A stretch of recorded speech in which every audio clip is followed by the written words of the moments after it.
Hello my friends, today we're gonna make a frickin' hard bass house drop similar to SETH Hills and Blue Air in FL Studio 20. Let's start by making a nice but simple melody.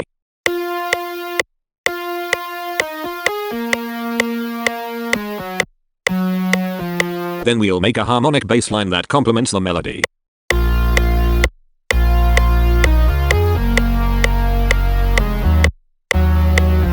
Alright my lovely people, now that we have a melody and bass line, we can begin on building the drop. Let's start by making a nice lead. The lead will be the essence of the drop, and the bass and drums and stuff will be added with the goal of complementing the lead. We'll start with this serum layer.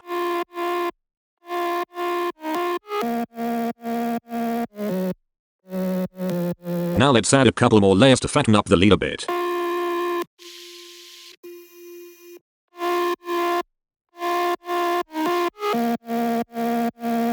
Guys, this is our time to shine. We're gonna add a lot of mixing effects to make the lead hard as f***. Let's start by adding compression using OTT, then an EQ removing some harsh frequencies created by the OTT, distortion and compression with Camel Crusher, another EQ, a soundizer, EQ, some nice saturation with Fruity Blood Overdrive, and 2 more EQs to make the lead cleaner. Lastly I added a Fruity Stereo Shaper to make the lead stereo and therefore wider. This my friends is what the lead sounded like before the mixing.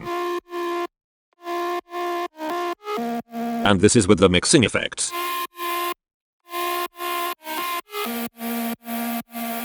Damn, that's quite a difference. Guys, we're also gonna add a reverb to make the lead a bit bigger. We'll control the reverb with this reverb automation so that it turns off when the lead stops playing. Let's also add this drone following the same melody as the lead to add some more atmosphere.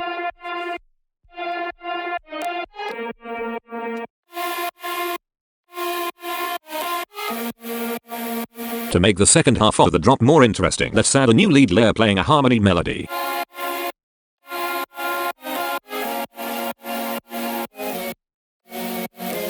Damn, that's quite harmonic. Now my friends, let's create a fat bass line. But first, I would truly appreciate it if you subscribed and turned on post notifications. We'll start with the serum layer playing the bass line.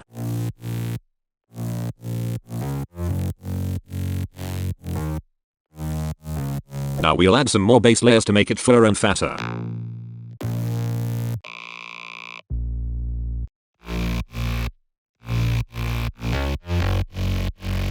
When it comes to mixing the bass, our main goal is to make it more powerful without making it sound muddy. Let's begin by mixing the mid bass. We'll start with an EQ removing some unnecessary high frequencies, then a lot of compression using OTT, a couple more EQs to clean up the sound, then some distortion and compression using Camel Crusher, a soundizer, and lastly an EQ to add some finishing touches. This my friends is what the mid bass sounds like without the mixing effects. And this is with. Now guys, let's quickly make the sub bass a lot more powerful. We're gonna take it from this to this. In order to do that, we're gonna add distortion with Fruity Fast Dist, compression with OTT, soundizer, and a couple EQs. Now guys, we're gonna add a white noise layer on top of the bass. This will make the drop as a whole a lot fuller and more energetic, which is nice. Let's also add a couple atmosphere samples on top of the bass.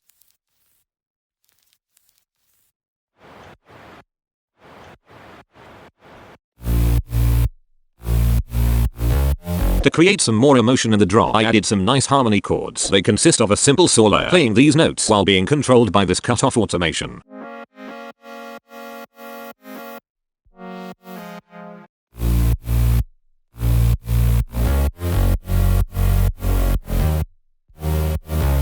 Let's add a vocal sample for the second half of the drop. This will make the drop more interesting and add some more energy.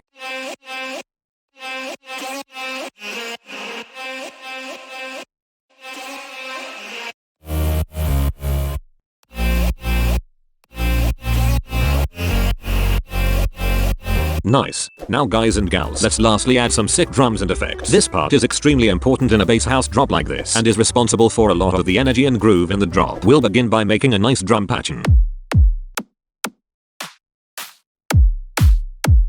Then we're gonna add a very short brass stab that plays on almost every kick and plays the same notes as the bass line.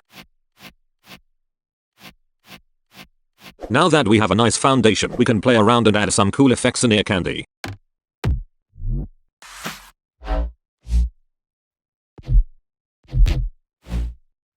Now let's add an atmosphere and a downlift that follows the rhythm of the bass and lead.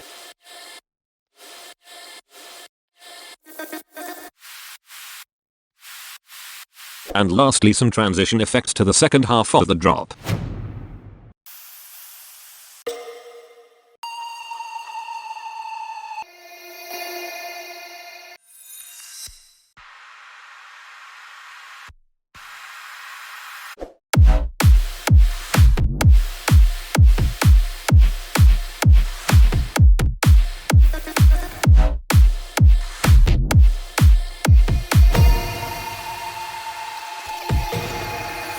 Alright guys, that was all of the elements of the drop, but before I show you the result, I would sincerely appreciate it if you went and checked out the sample pack. The link is in the description. Alright boys, here we go.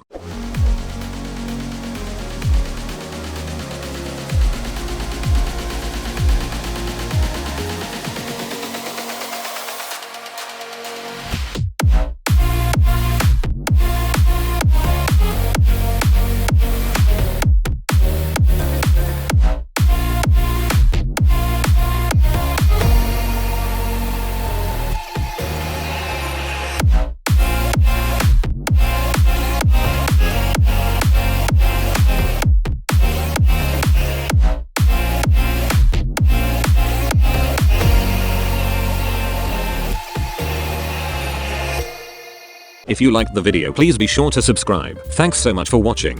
Love you guys.